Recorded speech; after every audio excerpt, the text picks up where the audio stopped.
wisdom seek. Charge us with truth whene'er we speak. Lord, may we ever know your will. Come to us when our thoughts are still. As we your guidance with joy receive, may we as one your bliss achieve. As we your guidance with joy receive, may we as one your bliss achieve.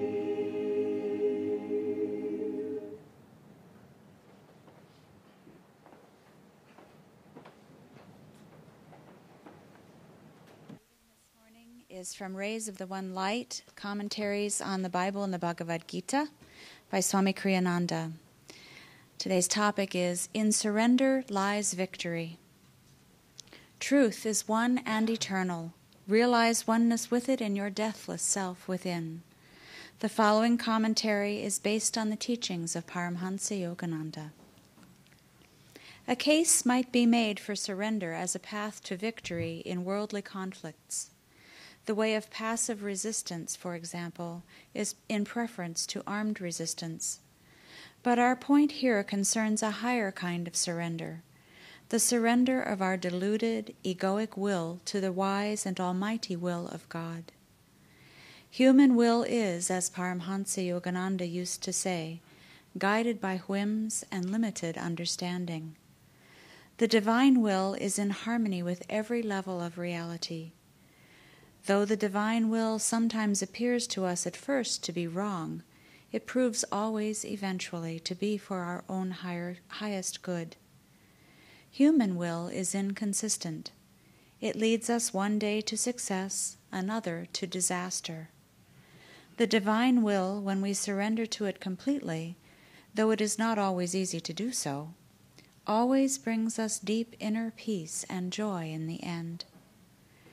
Jesus Christ demonstrated this perfect surrender to God's will in the Garden of Gethsemane, the night before he was captured and imprisoned preparatory to his crucifixion.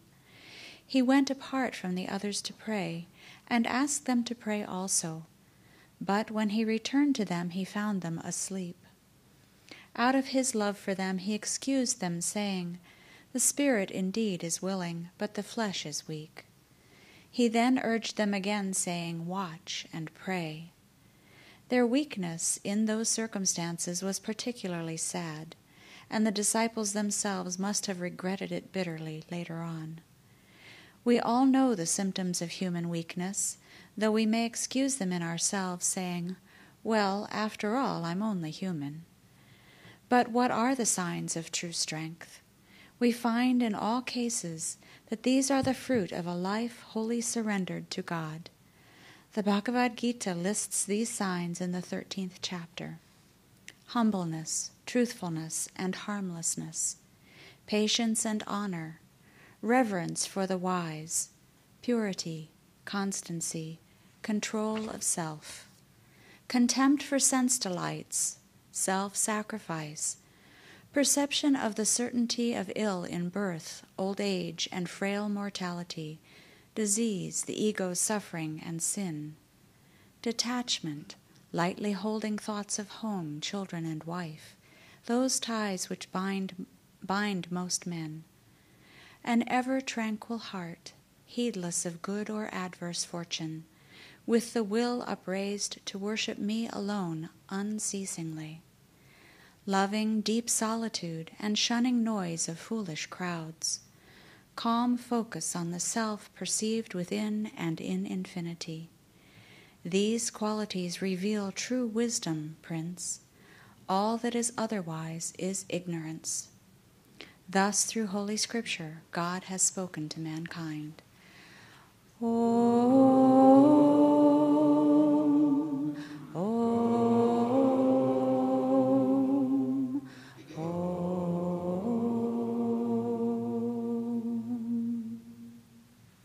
So we'll begin this morning with a reading from Whispers from Eternity, a book of poems and prayers by Paramahansa Yogananda.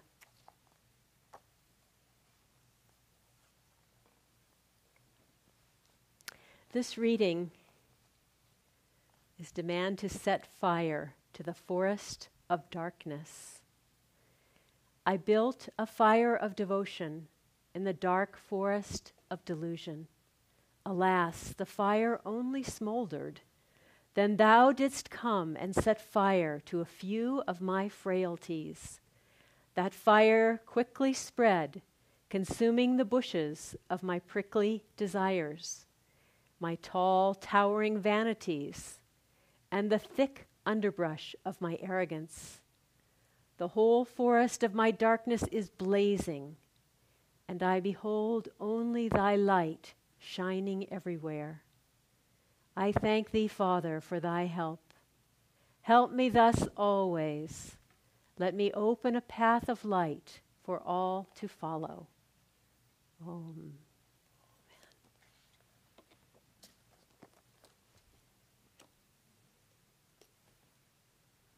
Beautiful reading for our subject this morning. In surrender lies victory, which of course he's sort of playing on the idea in the title, because we think, oh, surrender means loss.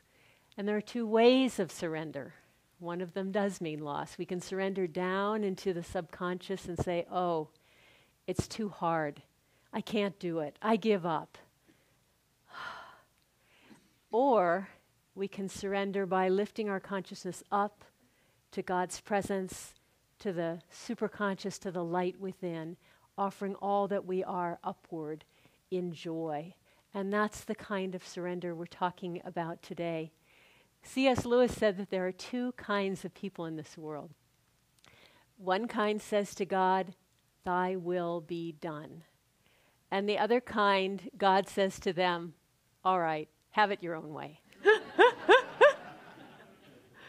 So we've been there. We've been that second kind, and we know it doesn't really work very well. So how do we surrender in the right way? What are we really surrendering? What do we have to do? And the first thing we have to do is we have to be willing to give up our desires. To the worldly person, that seems like, what a dumb thing to do. That's what I desire. Why would I give it up? But as we've been on the path longer, we discover that it's actually the desires that bring misery. People think they're miserable. People think they're miserable because they don't have what they desire. But more and more we learn we're miserable because we hang on to our desires instead of offering our lives more completely to God. There's a wonderful story of Diogenes, who was a great philosopher in ancient Greece. And Diogenes lived by what he preached. So there's a story about him in the autobiography of a yogi. And this story is not there. But in this story, Diogenes was by the river and he was washing lentils for his dinner. And another philosopher walked by him. And this philosopher was high up in royalty. In those days, people had court philosophers, just like they have Secretary of State and all that sort of thing now. And so this man worked for the king, and he said, Diogenes, if you would only learn to flatter the king, you wouldn't have to eat lentils. And Diogenes looked at him and he said, my friend, if you would learn to eat lentils, you wouldn't have to flatter the king. So it's just, how do we look at our desires? What are we really trying to do? And for us in this room, the desires we're talking about are not big. You know, we're not talking about people who want to amass great fortunes. We're not out for power and fame. We want nice things, reasonable things, good health, enough to survive, happiness, spiritual inspiration, love, all these very good things. And yet sometimes they aren't coming our way. And how do we relate to that? Swami shows us about this in the path in a very, very interesting part of his search, his quest to find truth, and which leads him to Yogananda. He was seeking truth really since childhood, and this anguish of not being able to find it was growing and growing into him until at age 22 he discovered Autobiography of a Yogi and knew that Yogananda knew what would help him. He knew that this was the man he needed to meet and to give his life in discipleship to this man. And so he immediately took a bus to California to meet him. And this was, you couldn't ask for a better desire than this. I mean, what could be more sacred and uplifting than the desire to meet your guru? And so the first thing he does is he goes to the Encinitas Hermitage, and the first person he meets is Sister Gyanamata. And she kind of tests him a little bit and tells him, well, no, he can't come to live in the Hermitage. First he has to study Yogananda's lessons, and that'll take 4 years. And he's just, here he'd been just like racing. He was expecting Yogananda to be at the gate, ready to have his arms out and greet him. And here is this woman, this old woman, telling him that, he has to wait 4 years. And so she tells him he can go up to Los Angeles and see, to Hollywood Temple to see Yogananda there. And so on the bus to the Hollywood Temple, he's praying desperately to Yogananda, and he is indignant at this woman telling him and blocking him and not welcoming him, and who is she and what does she know, and this kind of, the kind of thing you do when you're indignant. And then in the midst of being indignant, he remembers her eyes and how calm and wise they were. And he realizes that he has just met a great soul, which I don't want to go into too much about what that says about Swami Kriyananda. I don't know if you've ever been indignant, but when you are indignant, rarely do you have that sort of insight. But he had that insight, and he realized that she was great. And he said, in his mind, he said, please forgive me.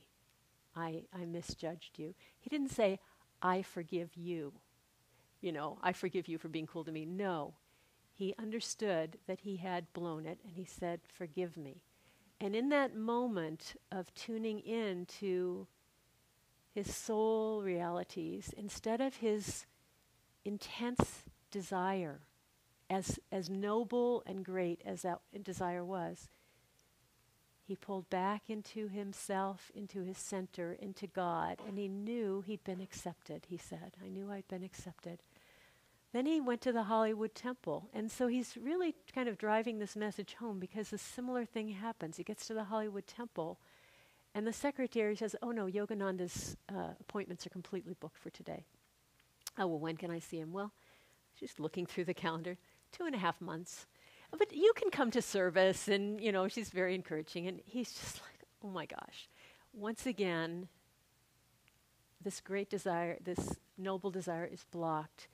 And he's just walking around, and he's down. He's not angry, he's not irate, he's not indignant, but he's down. Oh no, I can't even see him, and so on.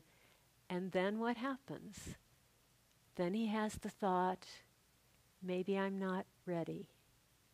In other words, maybe God knows something I don't know. And Yogananda will know when I'm ready. And he'll call me. And I'll just accept that. And in that pulling back into himself, into his center, in that moment, then the secretary comes and says, I'll see if he can see you right now. And he's, of course, immediately let in. So there's this lesson for us of those times that we want to be well when we happen to be sick, or we want to have a better meditation when our mind is restless, or we want to just have somebody treat us with respect when they're not. All those are good things, and yet he's saying, just relax, release it, surrender that desire, and come back into your God nature. And when you do, if nothing else happens, you'll be in your God nature, but it's also the way of victory. It also leads you to what you want. So this being willing to release it, to be willing to say, Master, is this what you want? It might not be, it seems like a no-brainer. Of course he wants me to be well. Of course he wants me to have a good meditation. No, maybe this is something for me to learn.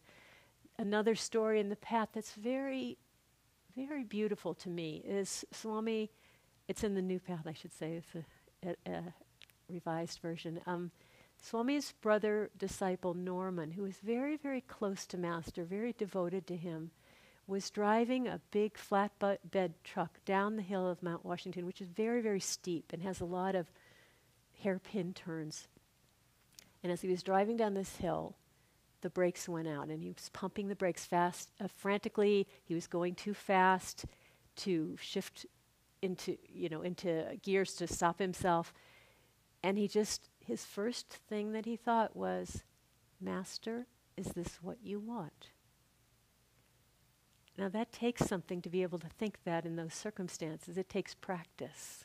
It takes devotion. It takes the willingness to be doing that in other times of our life. Say, is this what you want? And in that moment, this power came and brought the truck to a halt. And he parked it in gear and got out and, dealt with it. But it wasn't what the guru wanted, and he was saved. So being willing to let go of those desires. The second is interesting because you think, okay, I'll let go of the desires. But the other aspect is that we have to put out so much energy. It's not enough to even just to say, okay, God, I'll do whatever you want. To sit in your recliner in front of the television and say, okay, I'm right here. You know where to find me. You want me? I'll be there. Just tap me on the shoulder, I'm yours. It's not enough. We've got to actually just have energy in gear. Our friend Nitai was telling us about his early days in Sacramento in his youth. He used to hop trains. And he told us the technique of hopping trains, which is that you can't stand there waiting for the train to go by and then grab it and then hop onto it. Because if you do, it will take your arm off. Instead, you have to be running at the same speed as the train. And if you're running at that speed and then you see the empty boxcar and you grab the handle, you can jump in. So we have to be in motion. We can't be just sort of willing but inert. So, and I wanted to share something. Many of us know this, but I have been actually thinking about it a lot this summer. Another thing that Swami taught us, because if anybody has showed us the example of how much energy you have to put out to surrender to God, it is Swami Kriyananda. And so this summer, he was quite ill. I was at one event where he had actually, Devi was walking up and she was actually holding his hips because it was like he was going to cave in if he was that exhausted. And he came up and sat down in a chair. And actually, if he had left the body at that moment, I wouldn't have been surprised. He was that exhausted. And that was kind of the summer. He was completely debilitated by a variety of things. Okay, well, in the summer, he felt Yogananda calling him to Los Angeles to start a huge new work for Ananda, to open doors, to get screenplays turned into movies, to go to one of the largest, most intense energy places on the planet. And here he was, he could barely walk. Okay, so you have that going on. But the guru's calling, he doesn't have to question that. Well, then he's just about to leave for Los Angeles to speak to 1,200 people at the Ford Theater, and he falls and has a terrible fall. And there's so much pain, it's so excruciating that they think he's actually broken his hip. And after all these tests, it turns out, no, it isn't broken. It's just bruised, but excruciatingly painful. Okay, so we weren't doing so good before that. And now it seems absolutely outrageous to think about going to this event. But of course, we know what happens. So each day would be, is Swami going to leave this morning? No, Swami can't leave this morning because he can't move, okay? But isn't that saying, and the event is in 4 days, then it's in 3 days, it's in 2 days, and he still hasn't been able to move, to go there. He has to fly to Los Angeles, drive to the event, and speak to the 1,200 people. But what was so beautiful, and Bharat was able, during that time, he had 2 men staying with him every night because if he woke up in the middle of the night, he couldn't make it to the bathroom without help. So the last night before he was supposed to go, or before we thought he might go or might not go, Bharat got to be one of those people. Usually it was Swami's staff, but Bharat got to be there that last night. And he said that there were just interesting things to learn. First of all, whatever Swami could do, he did do. So in other words, if he could move his foot 2 inches, he would move his foot 2 inches. If he couldn't, he wouldn't. But he would just, as far as he could, he would stretch himself. And then he was completely in the present. He said he didn't waste 1 ounce of energy thinking about, oh, gee, I wish I hadn't fallen. That kind of added more to the already long list of things against this. And he didn't think in the future. He didn't think, what will I do when I get to Los Angeles? It was just, all I have to do is keep putting out my energy, and that will keep me in tune with Master. And if I can be in tune with Master, I have nothing to worry about. It's just like there's this ocean, this stream, this river of Guru, of the direction, and it took everything he had to get into that river, but then he didn't ask questions. How am I going to speak to 1,200 people? Bharat said when he sat in a chair by himself, he would immediately fall asleep. He couldn't think straight. I mean, logic would, I think almost anyone in this room would say, this really just isn't a good idea. But Swami wasn't actually capable of not doing it, because this idea of surrender is so profound in him that there is no separation between the Guru's will and his will. And all he has to do is just push his will to the utmost to be in tune with the will of the Guru.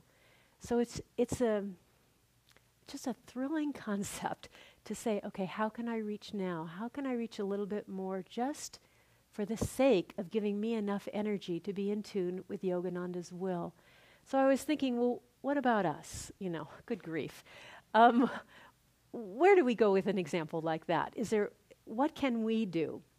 And I think the first thing that we can do is we can practice being willing. We can practice being willing right now with whatever it is that we're doing. Mother Teresa of Calcutta, as you know, dedicated her life to serving the poorest of the poor, which she did not because she thought the poorest of the poor were special, but because Jesus asked her to serve the poorest of the poor. If he'd asked her to serve in Scarsdale, she would have served in Scarsdale, but he asked her to serve the poorest of the poor. And so in a movie about her life, she was addressing a group of Harvard graduates. And you just she gets up there and you're going, what is she going to tell these Harvard graduates? Is she going to tell them to serve the poorest of the poor? She didn't even, she might have told them, okay, you're going to be lawyers, you're going to be doctors, send money to serve the poorest of the poor. She could have said a lot of things that would have helped the poorest of the poor. She said, look in your own family and find people in your family that no one loves, and love them. So when we talk about being willing, we don't have to wait till we're asked to address 1,200 people in the Ford auditorium. Where are the parts of your life that you're unwilling? And I bet you could find some. You could probably just find one somewhere, someone that you don't like, something you don't want to do, and just give it your all. I just read something else by C.S. Lewis. It said something like, it's a lot easier to pray for a bore than to go spend time with them. Anyway. But just trying to reach a little bit more in our lives and just stretch ourselves. The next thing we can do is to look for those places in our life where we feel the tension. Where is that tension? Are we afraid we'll be made a fool of? Are we afraid we won't be able to do it? Are we afraid our desire won't be fulfilled? And just say, I don't exist, Lord. It's in your hands. It's really up to you. I give myself completely, knowing that whatever you send me is going to be the very, very best thing. And just relax away from that desire. Just let it, release it. And then nextly is to try to live more here. When I think about Swami, I was just having this image. He's like leaning into the wind all the time, because it's all, everything that he does is from here, the superconscious. And it's here that we attune to the solutions. It's here that we attune to the ability to do what we want to do. And so most of us are living here. So when we hear about Swami going to Los Angeles, we're going, oh no, that's not practical. I don't know if that's going to work. And we're thinking it through and we're saying, is this logical? A person, he's ill as he is, it's not logical. That's our thinking brain. And then we've got our unwilling brain, our subconscious brain going, no, don't rock my boat. Don't ask me to change in any way. And so those are the voices. And if we can more and more bring our energy to, yes, I can. God wants it, I can do it. So those are some of the examples. And why in the world would we want to do this? I mean, it's a lot of trouble. Why wouldn't it be better just to sort of not try so hard? Why does he do that? And, why he does it, we won't even go why he does it, because it's I can't tell you why he does it, but here's a reason why we might want to do it, is that we're in preparation for our final exam. Our final exam is when we leave the world. It's our death, our passing. And at our passing, and I've had the blessing to be at some people's passings, the body is saying, go to sleep. You're sick. You need to rest. It's pulling us down in the same way it's pulling us down every time we try to meditate or every time we try to do something we don't want to do. The body is pulling us down, and it takes a lot of energy to stay connected here, which is what we want to do when we're leaving this world, because it's that way that we go where we want to go. We commune with God. We tap into God. And I just wanted to share with you a great blessing I had in 1980, which was to spend the last month of someone's life. He was our eldest member at the time, Honel Cassidy. And he was, in 1980, he discovered that he had very advanced pancreatic cancer. And he didn't know how much longer he had to live. But he chose to face his death in his bedroom at home, which was also where he meditated. So his altar was at the foot of his bed. And in his bed, he had a wedge pillow so that his upper body was slightly lifted and he could just relax there. And that was how he was going to do it. And so I had the blessing to be able to be with him and caretake for him that last month. And so the first thing was I went to his house, and this was a big shock to everyone, very advanced cancer. And I sat down next to his bed and I held his hand. And what was my surprise when I felt a flow of Master's power coming to me from him. Because you see, when we live this way, it's not just us alone. There's a grace that lifts us. And Honel had been a very deep meditator. He had a 3-hour meditation in the middle of every night. His life was 100% devotion. And as he lay there, this grace was flowing into him. I said, Honel, can you feel that energy? And he said, oh yes, when I lie here, it just pours down over me. So he lay there for that last month, and that was his focus. Now, pancreatic cancer is notoriously one of the most painful cancers there is. Honel took nothing for that. Every night before bed, I would give him 1 Tylenol so that it would help him sleep. But he didn't want to interfere with what was going on. And so his body was pulling him, but his soul was pulling him to the Guru. And because of practicing living his life like that, he was able to keep choosing, I want to be with the Guru. I want to be with the Guru. And when the final trauma came that forced him to leave his body, there was so much courage there. I won't describe it to you, but there was so much courage there and so much gracefulness, kindness, calmness. And he literally just stepped out. He was fully awake. He was looking at Master. He left. It was like watching somebody leave the room. He left. And his doctor, Dr. Deborah, who was living here at the time, who was, she had experience with people dying of cancer and so on. She said most people would have been unconscious for the last week. But he was able, by practice, to keeping his consciousness here, keep his consciousness uplifted and with God because of that tremendous desire that he'd been cultivating all his life. So here we are, we're reasonably healthy. What do? we choose, just as he did. We choose to say, I don't think I'll think about my mistakes today. I think I'll offer them up and think about God.